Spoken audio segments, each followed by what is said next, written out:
Y vamos a continuar ahora con nuestro programa de hoy y precisamente está conmigo aquí Manuel Martínez, numerólogo y financista. ¿Cómo estamos, estás, Martínez? Tomás? ¿Qué tal? Bien. ¿Cómo está la cosa en la ciudad de Miami? Bueno, tú sabes cómo está la cosa mejor que yo, ¿no? O sea, Bueno, no me hay, preguntes hay eso. que echar para adelante, hay que echar No, para adelante, no no queda queda más otra. remedio.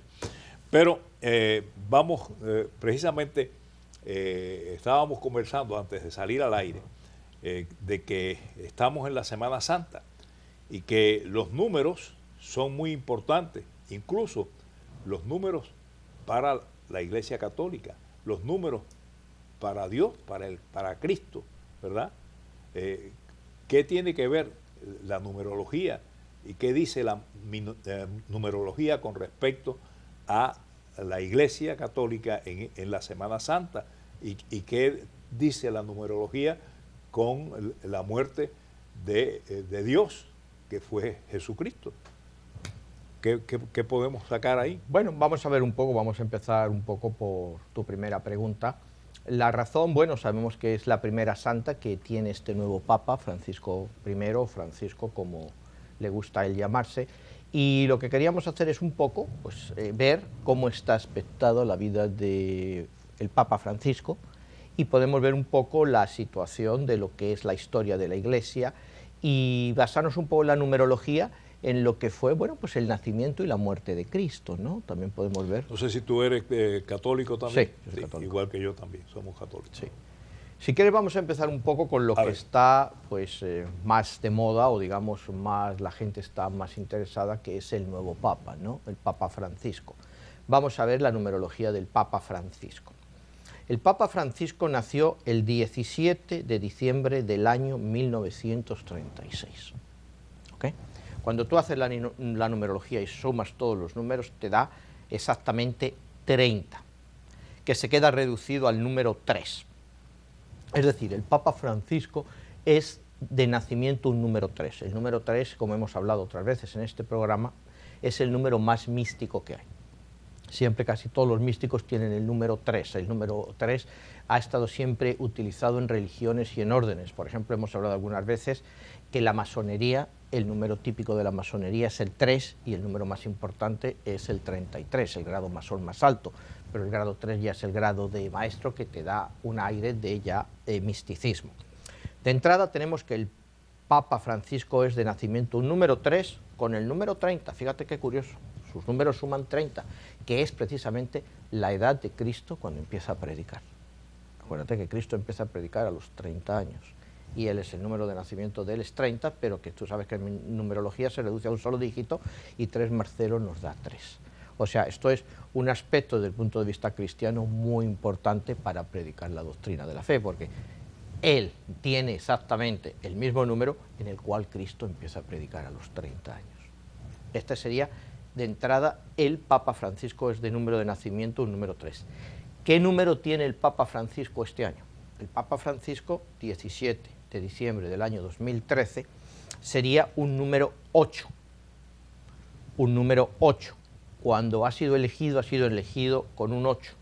Cuando haces la combinación del número 8 y el número 3 te da 11. Es decir, el Papa Francisco va a ser un Papa número 11. Hemos dicho, es decir, un número de desafío. Muchas veces hemos hablado aquí de lo que es el número 11, que es un número de desafío. El Papa va a estar desafiando y siendo desafiado constantemente. O sea, no lo va a tener fácil, pero el número 11 es un número de lucha. Ha cambiado muchísimo, ha cambiado. El Papa ha cambiado, es un Papa diferente a los demás. Es un Papa, por supuesto, diferente, te recuerda un poco al estilo inicial de Juan Pablo II, es un poco el estilo, es un Papa abierto. Vamos a hacer un inciso un poco para entender este Papa. Vamos a ver, el Papa es jesuita, es la primera vez en la historia que llega un Papa jesuita. ¿Qué significa esto? Los jesuitas, acuérdate, la orden se funda por San Ignacio de Loyola en el año 1540, que es un año que para iniciar, la Iglesia Católica inicia la contrarreforma contra el protestantismo. O sea, la orden jesuita es una orden militante. El máximo prefecto de los jesuitas se llama el general. ahora lo llaman padre general, pero siempre se le ha conocido como el general de los jesuitas. Es una orden militante, son luchadores, el general de los jesuitas, que el general de los jesuitas es el padre Adolfo Nicolás. Por mucho tiempo al prefecto general, al general de los jesuitas, se le ha llamado siempre el Papa Negro. Entonces, ¿el Papa? Negro. Siempre ha sido el Papa Negro. Entonces aquí iríamos a la profecía de Nostradamus sobre el Papa Negro. ¿Qué es el Papa Negro? En este caso la acierta, en cierto modo, porque los jesuitas siempre van vestidos de negro y, como te digo, siempre se les ha identificado al máximo pontífice, o sea, el general jesuita, es el Papa Negro. En este caso, otro dato que llama muchísimo la atención es que en diciembre del año 2008, el general de los jesuitas, que era Peter Hans Koppelbach, visitó a Benedicto XVI y le pidió si podía dimitir. Benedicto XVI le dio permiso para dimitir. Fue el primer general jesuita que dimitió. Fíjate qué curioso. 5 años después, Benedicto se convierte en el primer papa en dimitir.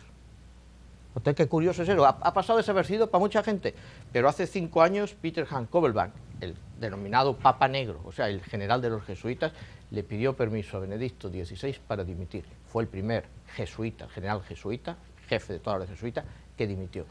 5 años después, el Papa, el antiguo Papa Benedicto XVI, dimite también. Y se nombra como sucesor un jesuita. Es decir, los jesuitas hace 5 años ya iniciaron este proceso de dimitir, o por edad o por lo que fuera. El Peter Hans Koppelbach, el general jesuita, dimitió por motivos de edad, se consideraba que ya no estaba capacitado para seguir la orden, y fue escogido el español Adolfo Nicolás, de habla hispana, igual que el Papa actual, Francisco.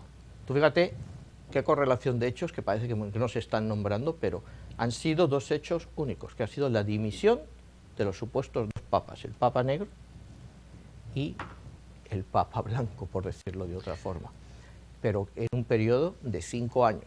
Fíjate qué curioso, 5 años. Y Francisco fue elegido en la 5ª ronda de votaciones. Curioso, cuando empiezas a comparar las cosas, pues esa afición que han tenido a estos periodos de 5 años y el Papa siendo elegido en la 5ª ronda. Siguiendo con los números del Papa, vemos que él es ordenado sacerdote el 13 de diciembre del año 1969, con lo cual nos da también que es un número 5, igual que el periodo que pasa de la dimisión de uno a la dimisión de otro, y es elegido en la 5ª votación. Fíjate, es escogido. O sea, es ordenado sacerdote con un número 5 y es escogido en la 5ª ronda de votaciones. ¿Cuándo es él es elegido sacerdote?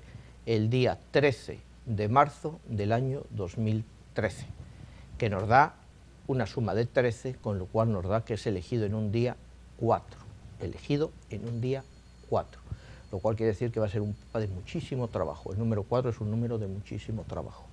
Es elegido un día 4. Y lo está mostrando ya. Es un número de mucho trabajo. ¿A qué hora fue elegido? A las 19:06 fue elegido, que nos da un número 7. Otra vez tenemos la combinación, es que hemos hablado aquí muchas veces, 7-4, 4-7, 11, que se combina con el otro 11 de la fecha de nacimiento de él y su número este año, 11. O sea, tenemos otra vez que va a ser un papa muy, muy, muy dedicado a, bueno, va a ser un papa luchador, un papa que se va a enfrentar a todo, a todo. Y ahora vamos a otra cosa muy curiosa. El día que él es nombrado, o sea, cuando se hace la ceremonia de, no sé si se dice coronación, cuando él acepta ser el papa, cuando le nombran papa, la ceremonia se hizo el día 19 del 3 del 2013, 19 de marzo del 2013, la ceremonia de ordena, o sea, de nombramiento como papa, que nos da un número 10, que se queda en un número 1, o sea que es un número de inicio.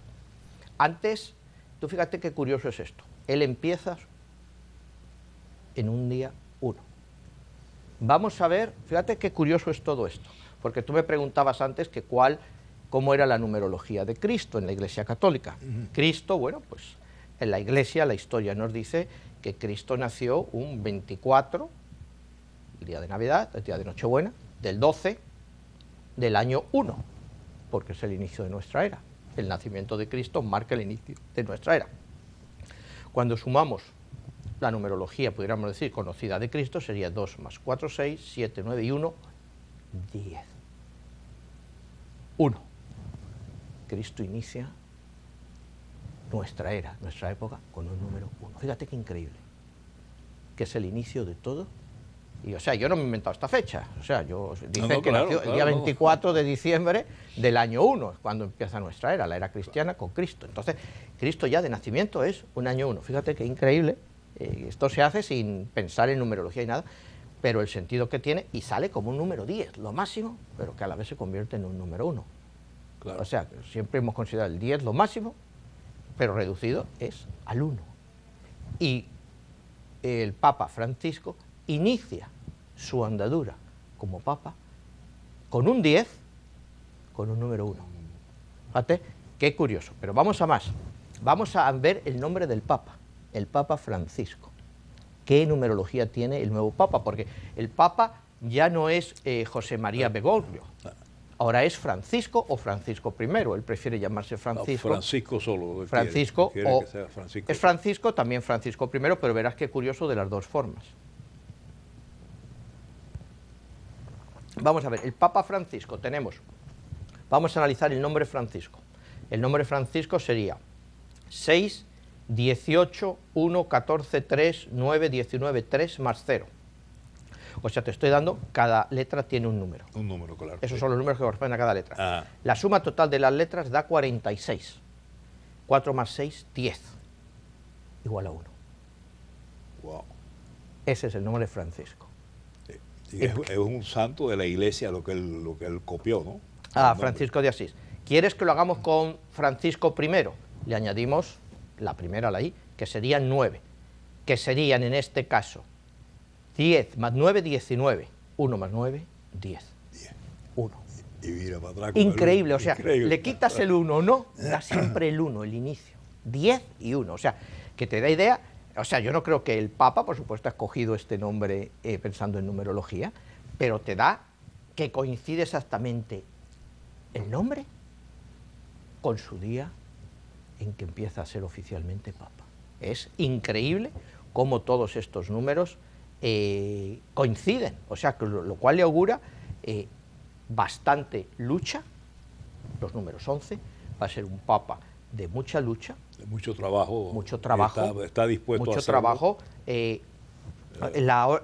lema que él ha escogido es a mayor gloria de Dios, o sea, va a tratar por todos los medios, se le supone de dar mayor gloria a Dios como pueda. O sea, este hombre, por lo que dice y por lo que... Se ve un hombre muy honesto, se ve una persona muy buena. Sí. Yo creo que de verdad Dios decidió que él fuera el Papa, de verdad. Ha sido un, ya te digo, cuando lo miras numerológicamente, no sé, es increíble lo bien aspectado que está. Te digo, la cantidad de número unos que tiene cuando los comparas al Padre de la Iglesia, o sea, a Cristo, ¿no? O sea, compararlo con que tenga exactamente la misma numerología, ¿no? Y utilizando una numerología para Cristo básica, 24, 12 del 1, ¿no? O sea, claro. Y te da exactamente 10 y 1. Antes me preguntabas también que cuál sería la fecha numerológica de la muerte de Cristo. La muerte de Cristo no se sabe exactamente cuándo fue la Semana Santa. La fecha que más se maneja fue la del 7 de abril del año 34. 7 de abril del año 34, la Semana Santa de la época. Ajá. Se supone que fue esa fecha, 7. Entonces él no tenía 33, sino 34 años. No, tú tenía 33 años. No había cumplido todavía. Bueno, ¿verdad? Con uno. En diciembre hubiera cumplido 34. 34, ¿verdad? ¿Entiendes? Él estaba en 33 años, en diciembre hubiera cumplido los 34, pero estábamos en el año 34. Acuérdate, sí, claro, que tú naces en el año 1, claro, y tienes meses. Claro, claro. No cumples un año hasta que llegas al año 2. Exacto. Yo nací en agosto y entonces yo no cumplo año hasta claro, tú naces exactamente. Claro. O sea, Cristo nace el 24 de diciembre del año 1, pero no tiene un año hasta el año 2. Hasta el año 2, claro. ¿Me entiendes? En este caso, por eso Cristo muere en el año no 33, sino 34. Exacto. Y la numerología que más se usa, bueno, la fecha que suena que se han puesto más de acuerdo fue que murió, la Semana Santa hubiera sido, en ese caso, el 7 de abril del año 34, con lo cual nos daría un número 18, que sería un número 9, sería una compleción del ciclo completo. Cristo hubiera vivido desde el año 1 al 9, que es el ciclo personal completo, o sea, inicia y había acabado ya su labor. O sea, si estos números son ciertos, te digo, la fecha de la crucifixión es siempre a debatir porque no... Pero se supone que aproximadamente los libros clásicos, o sea, los evangelios te dicen que muere a los 33 años, entonces pues es en el año 34, y la Semana Santa se supone que fue pues aproximadamente, siempre es en marzo o abril, se supone que en el año 1 cayó aproximadamente en esa fecha, el 7 de abril del año 34, ¿no? Que le hace le hace una fecha muy muy fuerte, porque estás hablando de que otra vez tenemos tan marcado el 4-7, ¿no? El 4-7, hay incluso quien te dice, o sea, bueno, hay muchos estudios actuales que acuérdate que como ha pasado tanto tiempo de eso, de que Cristo realmente no nació en diciembre, sino que nació más bien hacia abril, y que como en esa época que se cambia la fecha por razones de... Acuérdate que en diciembre eran las fiestas paganas de invierno, del solsticio de invierno, entonces eran fiestas populares y se hace coincidir el nacimiento de Cristo con esas fiestas, pero eso son todo especulaciones. En los libros clásicos te dicen que Cristo nace el 24 de diciembre, ¿no? Entonces es lo que nosotros nos tenemos que basar, ya todos los otros son detalles históricos que realmente, pues acuérdate que los evangelios que tenemos, todo esto, pues son de fechas muy posteriores, ¿no? O sea, porque lo primero que tenemos realmente en referencia, pues es el evangelio de es Marcos, es el primer evangelista, que el evangelio de Marcos data aproximadamente del año 65 después de Cristo, o sea, Cristo ya llevaba aproximadamente 30 años muertos. Marcos, Mateo y Lucas son aproximadamente en los años 80, y el Evangelio de Juan, que es el más místico, se supone que es alrededor del año 100. Es lo que calculan los historiadores que tienen. Y un poco antes están los Hechos de los Apóstoles. Pero todas las cifras estas son basadas, acuérdate que entonces, pues, de lo que nos queda de los Evangelios, se supone que los Evangelios vienen del griego. Acuérdate que, bueno, yo me acuerdo en España cuando yo era pequeño, me decían que los Evangelios... Marcos, Lucas y Mateo estaban escritos en arameo y el de Juan en griego. Hoy en día todos los estudios te dicen que los 4 evangelios estaban escritos en griego. Acuérdate que el latín era una lengua vulgar y la gente culta se comunicaba en griego. Ten en cuenta que el Imperio Romano no es más que una continuación de la cultura griega. Entonces la gente culta estudiaba en griego, porque lo consideraban mucho más culto, entonces el comercio y todo eso era una lengua internacional, era el griego, igual que hoy en día es el inglés, en la época era el griego. Entonces es por lo que te digo que es tan importante estudiar el inicio de la numerología, porque el inicio de la numerología, tal y como nosotros la conocemos, es en griego, porque acuérdate que el gran numerólogo, el que empieza toda la gran numerología, es Pitágoras, y Pitágoras establece la numerología como Dios crea el mundo, basado en las secuencias numéricas. Y sin esas secuencias numéricas no se había podido crear el mundo, porque todo necesita un número para ser creado. Por ejemplo, todo se basa en números. Desde el día que naces ya tienes un número, el año que naces. Claro. Todo es un número, todo es una fecha, el día tiene todo números. Entonces, y cuando te mueres, dice, murió tantos años, tantos de ahí meses. La importancia que le daban a la numerología. Claro. Los griegos, y la numerología es el origen de las matemáticas. Tú sabes que sería muy interesante que tú nos pudieras decir a nosotros, sobre todo a nosotros los cubanos, ¿cuál es el futuro de nosotros con respecto a esa dictadura que nosotros tenemos ahí de 54 años? Bueno, acuérdate que tú y yo aquí hicimos, antes de que Sí, Fidel Castro cayera, te dije la fecha exacta en que Fidel abandonaba el poder. Sí. ¿Te acuerdas que lo hicimos? Yo tengo todavía el programa Sí, y está sí. por internet. Sí. Que 6 meses antes yo te dije la fecha exacta que caía. Te dije que caía antes de agosto del 2006. Y fue 31 de julio del 2006 cuando él abandonó el poder. Sí. Realmente él abandonó el poder. Entonces, el régimen, quieras que no, cambió de una forma u otra. Fidel era la imagen de ese régimen cubano. Claro. El régimen cubano podemos estudiarlo más a fondo, lo que pasa es que habría que estudiar, claro, los personajes que rodean ese régimen, pues tenemos un inicio, que es enero del 59, eso es fácil de hacer. El fin, tendríamos que analizar a todos los personajes que rodean ese régimen. Y además de eso también la relación con Venezuela, porque resulta que se ha convertido en una... se ha convertido en Venezuela, en Caracas mandan los cubanos oficiales. Es una correa de transmisión totalmente absoluta lo que han conseguido allí. Vamos a ver lo que pasa en Venezuela, si quieres, cuando vayan, las elecciones son el 14 de abril, una semana antes, podemos analizar a los dos candidatos, a Maduro y a Capriles, a ver cómo están aspectados para el día de las elecciones y podemos hacer una predicción de quién puede ganar esas elecciones. Oye, muy importante porque estamos ya llegando al día de las elecciones. Estamos el día 14 de abril, es cuando van a tener lugar. El día 14 de abril. No he estudiado a los candidatos todavía, estudié a Capriles cuando se enfrentó a Chávez, que también te dije aquí que ganaba Chávez, o sea, estaba muy bien aspectado Chávez cuando ganó. Claro. Vamos a ver cómo está Maduro y cómo está Capriles. Bueno, y nos quedan 3 minutos, siempre me gusta que las personas puedan hablar contigo, que sea decirte algo, ¿verdad? Pero vamos a ver si para la semana que viene podemos tener... Vale, déjame mirarlo. Podemos tener la relación. ¿Cuándo se va a terminar la situación que tenemos los cubanos? ¿Cuándo se va a terminar la de los venezolanos, que estamos bien ligados? A ver... Esos son ciclos históricos, Tomás, eso es muy difícil saber. Es muy difícil. Un ciclo histórico te va... acuérdate que los ciclos personales históricos son de 1 a 9 años, los ciclos económicos van de 7 años.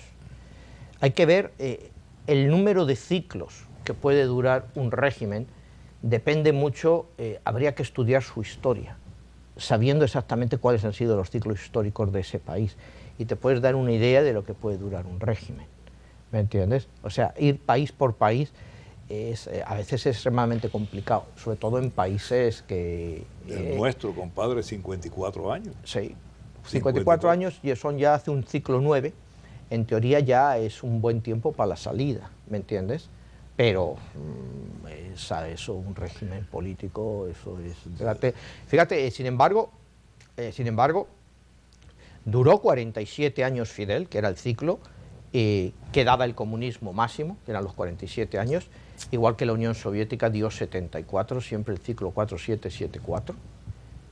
Eso fue, igual que China, duró exactamente el régimen 47 años, el régimen comunista. ¿También? Sí, duró desde el año 49 hasta el año 96, que es cuando Hong Kong entra a formar parte de China, y entonces es cuando se supone un país, dos sistemas. Es donde China deja de lado el comunismo, aunque hoy en día se llamen comunistas. Exacto. Es un régimen, es una dictadura, es verdad. Pero de comunismo tiene muy poco. China se ha hecho una potencia realmente... Bueno, difícil de definir y con un poderío a medio y largo plazo impresionante. Bueno, déjame decirte que se nos acabó el tiempo y no vamos a poder tener, siento muchos señores ustedes que estaban tratando de hablar con él porque ya se nos acabó el tiempo.